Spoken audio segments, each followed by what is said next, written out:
దైవజనులు చాలామంది ఉన్నారు. వారందరికీ మా కుటుంబ సభ్యులందరికీ కూడా ప్రభు పేరట మీ అందరికీ కూడా వందనాలు తెలియపరుచుకుంటున్నాను. ఈరోజు బ్రదర్ నాగేశ్వరరావు గారి యొక్క మిసెస్ వసంత చనిపోవటం అనేటువంటిది ఈ లోకంలో మనం భౌతికంగా లేనప్పటికీ కూడా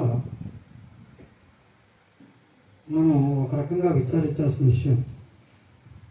ఎందుకు అంటే వసంత గురించి నాకు పెద్దగా తెలియదు. తమ్ముడు నాగేశ్వరరావు గురించి చాలా పట్టుదల కలిగిన వ్యక్తి, మంచి సాక్ష్యం కలిగిన వ్యక్తి. ప్రభువులో మరి రోజు తను జీవిస్తున్నాడు అంటే నాకు తెలుసు. అయితే ప్రభు మరి కొన్నిసార్లు పరీక్ష పెట్టుకున్నటువంటిది ఆయనకి మనం ప్రశ్నించడానికి అధికారం మనకి లేదు. ఏ పరీక్ష పెట్టినప్పటికి కూడా, ఏ శ్రమ పెట్టినప్పటికి కూడా మనం శిరస వహించాల్సిందే. కానీ మామూలుగా భౌతికంగా మనం ఆలోచించినప్పుడు మరి చిన్న వయసులో ప్రభు యొక్క మరి రాజ్యంలో తీసుకెళ్ళటువంటి కొంత విచారించాల్సిన విషయం. అయినా కానీ ఈ సమయంలో మరి తమ్ముడి కుటుంబం గురించి, చిన్నపిల్లల గురించి ఆయన ఒక ప్రణాళిక కలిగి ఉన్న వ్యక్తి కాబట్టి మనం ఈ మరణం అనేటువంటి దాని గురించి అంతసేపు మనం దుఃఖించాల్సిన అవసరం లేదు. అది ఎవరంటే భౌతికంగా, లౌకికంగా, లేకపోతే వరల్డ్లీ పీపుల్ మనం ఆలోచించేవాళ్ళు దాని గురించి ఎక్కువగా ఆలోచించాలి. అయితే ప్రభువునందు విశ్వసించేవాళ్ళు మన దైవజనులు చెప్పినట్లు నీతిమంతుల్ని జ్ఞాపకం చేసుకోవడం ఆశీర్వాదకరమైనటువంటి వాక్యం చాలా బైబిల్లో ఒక మంచి అది ఒక వాగ్దానం లాంటిది. మరి ఒక రకంగా చెప్పాలంటే మరి ఎవరు పరిశుద్ధులు, ఎవరు నీతిమంతులు అనే వాక్యాన్ని మనం చూసినట్లయితే దేవుడు స్పష్టంగా మాట్లాడుతున్నాడు.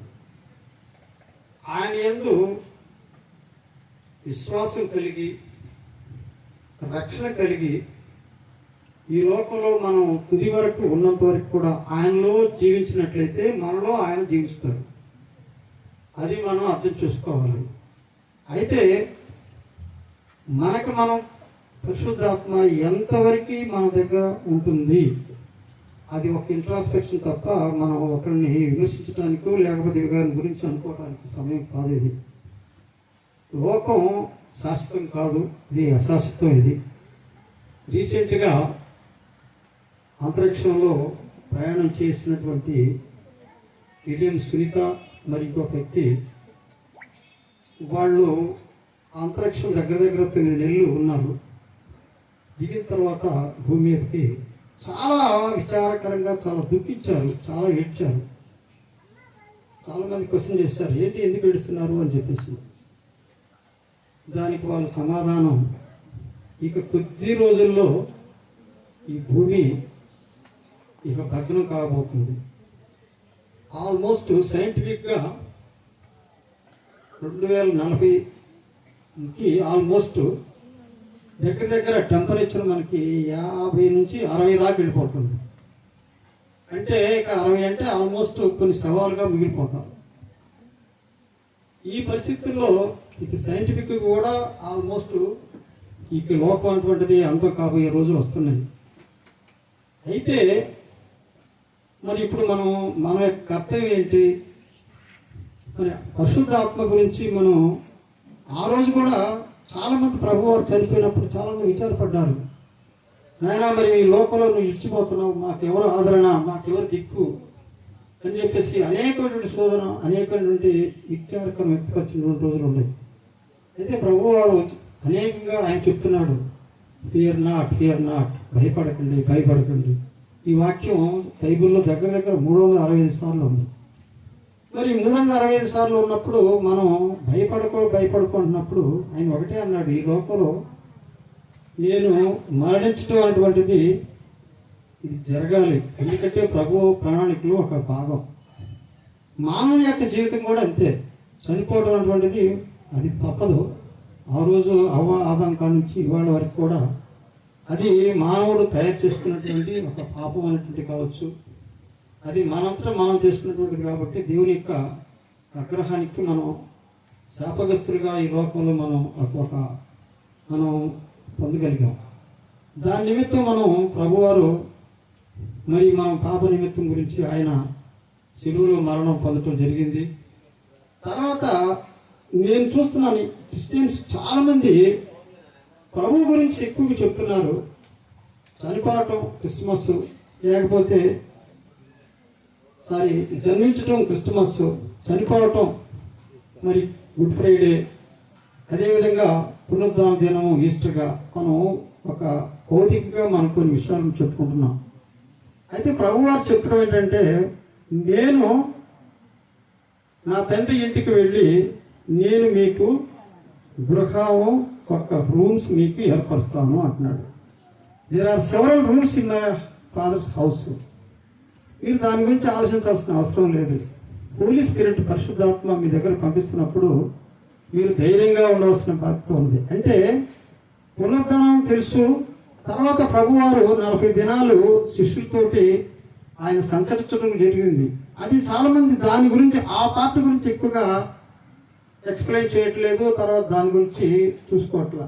మొట్టమొదటి 2 పార్టే, పుట్టడం, జన్మించటం, తర్వాత చనిపోవటం. అసలు మనం ఆయన ఆత్మ అటువంటిది మన దగ్గర లేకపోతే అసలు మనం ఇప్పుడు నుంచి మాట్లాడుకోవడం కూడా అనవసరం. అందువలన ఈ 3 భాగాలు, తండ్రి, పరిశుద్ధాత్మ, కుమారుడు, ఈ మూడు పార్ట్లు కాబట్టి ఈ 3rd పార్ట్ ఇది ఆత్మ అటువంటిది. ఈ ఆత్మ అటువంటిది మనం కలిగి ఉన్నట్లయితే హోలీ స్పిరిట్, ఎవరైతే ప్రభువులో మనం ఉండగలిగామో, ప్రభుతో మనం జీవించగలిగామో వారు ఇక దేని గురించి ఆలోచించాల్సిన విషయం అవసరం లేదు కూడా. పోతే మరి వసంత ఈ లోకంలో భౌతికంగా విడిచినప్పటికి కూడా మరి ఆయన ప్రభు దగ్గర చేరినటువంటి నమ్మకం అటువంటిది ముందు మనకు కలగాలి. రెండవది, ఆమె అక్కడికి వెళ్ళినప్పుడు కూడా దేవుని యందు అక్కడ మరి పరిశుద్ధాత్మ అనేటువంటిది మనకి చెప్పినట్లుగా ఆయన రాజ్యంలో, ఆయన నీతివంతమైన రాజ్యం కాబట్టి, శాశ్వతమైన రాజ్యం కాబట్టి ఆమె చేరినప్పుడు మనం అంతగా దుఃఖించాల్సిన అవసరం లేదు. అయితే లౌకికంగా మనం ఈ లోకంలో ఉన్నాం కాబట్టి భౌతికంగా మనం విచారిస్తాం. అయితే ఎప్పుడైతే ప్రభువు యందు నిజంగా మనం జీవించినట్లయితే, ఆయన యందు ఆత్మతో మనం వశమైనట్లయితే మనకి క్రమేణా కూడా స్తుతించటం, ప్రభుని ఎక్కువగా స్తుతించటం నేర్చుకోవడం. ముందు ఎప్పుడైతే మనం ప్రభుని స్తుతించటం, మరి అనుదినం మనం ఎక్కువగా వాక్యంతో మనం బంధించబడి మరి వాక్యం వినటం కావచ్చు, వాక్యం చదవటం కావచ్చు, ఎప్పుడైతే మనం ఆ కల్టివేట్ చేసుకోగలుగుతామో అప్పుడు నిజంగా ప్రభుతోటి మనం ఆ నిజమైనటువంటి ఆనందం, నిజమైనటువంటి ఆత్మ ప్రభు మనతో ఉండటానికి ఎలాంటి సందేహం లేదు. అందు నిమిత్తం కుటుంబం ఆదరణ కోసం మనం ఇంతమంది ఇక్కడ చేరాం. తప్పకుండా ప్రభు నేను ఆత్మ అంటున్నాడు కాబట్టి, పరిశుద్ధాత్మ మన దగ్గర ఉంటుంది కాబట్టి అందరూ కూడా ఇలాంటి సమయంలో ఆ కుటుంబ ఆదరణ కోసం మనం ఇదిగా మన యొక్క దిన ప్రార్థనలో కావచ్చు, మరి ఫాస్టింగ్ ప్రేయర్స్ కావచ్చు, లేకపోతే మరి సండేస్ ప్రేయర్స్లో కావచ్చు, ఎప్పుడైతే ఆమె గురించి వాళ్ళ కుటుంబం గురించి మనం బలంగా మనం ప్రార్థన చేయటం మొదలు పెట్టినట్లయితే ప్రభు ఖచ్చితంగా ఇక్కడ పనిచేయటం చేస్తాడు. శాటను ఒక రకంగా పనిచేస్తూనే ఉంటుంది. ఎందుకంటే దానికి కూడా చాలా పవర్ ఉంటుంది. ఆ పవర్ ఏముంటుందంటే ఎలాంటి కష్ట సమయాల్లో ఉన్నప్పుడు మనకి చాలా గలిబిలి చేస్తుంటుంది. ఆ గలిబిలి మనం పోగొట్టుకోవాలంటే ఒకటే మార్గం, అది ప్రభుతో ప్రార్థన. ఆయనతోటి ఎప్పుడైతే మనం ఆయనతోటి ప్రభుతో ఆనుకొని జీవించగలిగామో, ఆయన స్థించగలిగామో, ఆయన ప్రార్థనలో ఎక్కువ సమయాన్ని గడపగలిగితే మనం ప్రభుతో ఉన్నట్లయితే ఖచ్చితంగా మరి ఆమె జీవితం కూడా, మరి ఆమె మరణం కూడా ఒక రకంగా ఒక ప్రణాళిక అని చెప్పేసి అర్థం చేసుకోగలము. ఒకరోజు అందరూ కూడా మనం దేవుని రాజ్యంలో మరి ప్రభువులతో మనం ఉండవలసిన వాళ్ళం. ఇది శాశ్వతం కాదు కాబట్టి మరి ఇప్పుడు ఉన్న దినాలు చూసినట్లయితే చాలా భయంకర దినాలు ఫేస్ చేయబోతున్నాం.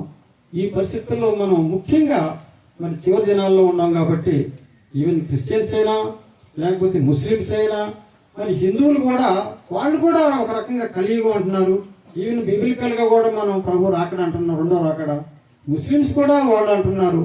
ఈ విధమైనటువంటి వాళ్ళతో మనం కంపేర్ చేసుకోవడం కాదు, కానీ మనం ప్రభు యందు మనం విశ్వాసం కలిగి ఉన్నాము, రక్షణ కలిగాం కాబట్టి దీన్ని మనం సంపూర్ణంగా అర్థం చేసుకొని ప్రభుతోటి మనం ఎక్కువగా ఆయనతోటి జీవించగలిగినట్లయితే క్రమేణా మనం ప్రభుతోటి మనం అలవాటు, అది కొంచెం కష్టం. అది ఈ సమయంలో ముఖ్యంగా సాటన్ చాలా పవర్ఫుల్ గా ఉంటాడు. ఇప్పుడు ఆ పరిస్థితిని మనం ఎదుర్కోవాలంటే ఒకే ఒక ఆయుధం ప్రభు ప్రార్థన. ఆ ప్రార్థన అటువంటిది మనం ముఖ్యంగా ఇంకల్కేట్ చేసుకోవాలి. మన కుటుంబం గురించి మరి ఇలాగా మనం చేరినప్పుడు తప్పకుండా మనం ప్రార్థన చేసినప్పుడు దేవుడు ఖచ్చితంగా మన ప్రార్థన ఖచ్చితంగా ఆలోకిస్తాడు. వారి కుటుంబానికి మరి బిడ్డలకి మంచి ఆదరణ కలగాలి. వారి భవిష్యత్తు గురించి కూడా మరి ఎంతైతే వారు నష్టపడిపోయారు, ప్రభు ఎంత మరి వర్క్ చేశారు, మంచి సాక్ష్యం కలిగి ఉండి జీవించాలి నా కోరిక. ఎలాంటి భయపడాల్సిన అవసరం లేదు, ఎలాంటి దిగులు పడాల్సిన అవసరం లేదు. ప్రభు యందు నిజంగా మీరు జీవించినట్లయితే మీరు ఎంత పోగొట్టుకున్నారో అంత మల్టిపుల్గా మరి యోగులాగా మీకు ప్లస్ చేస్తాడు. నా ప్రగాఢమైనటువంటి విశ్వాసం కాబట్టి దాంట్లో మీరు కూడా అర్థం చేసుకొని ప్రభుకి బాగా అంకితం అయిపోండి. దేవుని యందు బాగా మంచి సౌహాసంతో వాక్యం వినటం కానీ వాక్యం చదవటం కానీ మీరు అలవర్చుకున్నట్లయితే దేవుడు మిమ్మల్ని మీ కుటుంబాన్ని మంచి ఆశీర్వాదంగా, అప్పుడు నీతిమంతులనే జాబితాలో మనం కూడా ఖచ్చితంగా చేయబడతాం. మనం కూడా దేవుడి యొక్క రాకడకి మనం అదే సిద్ధపాటు అంటున్నాం. ఆ సిద్ధపాటు ప్రతి ఒక్కరు అలవర్చుకోవాలి. ఆ సిద్ధపాటు అనేటువంటిది మనం చేయగలిగితే ఖచ్చితంగా మన ఈ లోకంలో మనం ఈ రోజు విడిచిపోతాం కాబట్టి ఆ రాజ్యంలో మన శాశ్వతమైన రాజ్యం మన కోసం దేవుడు అనేకమైనటువంటి స్థలాలు, అనేక గృహాలు అక్కడ ఉన్నాయి కాబట్టి ఆయన సిద్ధపరిచాడు. కాబట్టి ఆ సిద్ధపాటుకి మనం కలిగి ఉండాలని చెప్పేసి మనస్ఫూర్తిగా కోరుకుంటూ ఇచ్చిన అవకాశానికి సోదరుడికి మరి థ్యాంక్స్ చెప్పుకుంటూ నేను సెలవు తీసుకుంటున్నాను. Thank you very much. మంచిదమ్మా, థ్యాంక్ యూ. శ్రేష్టమైన విషయాలు చెప్పారు. చివరి ప్రార్థన ఆశీర్వాదం తీసుకొని ఇక్కడి నుంచి వెళ్దాం. మన మధ్యలో తిమోతి అన్నగారు ఉన్నారు. అన్నగారు వచ్చి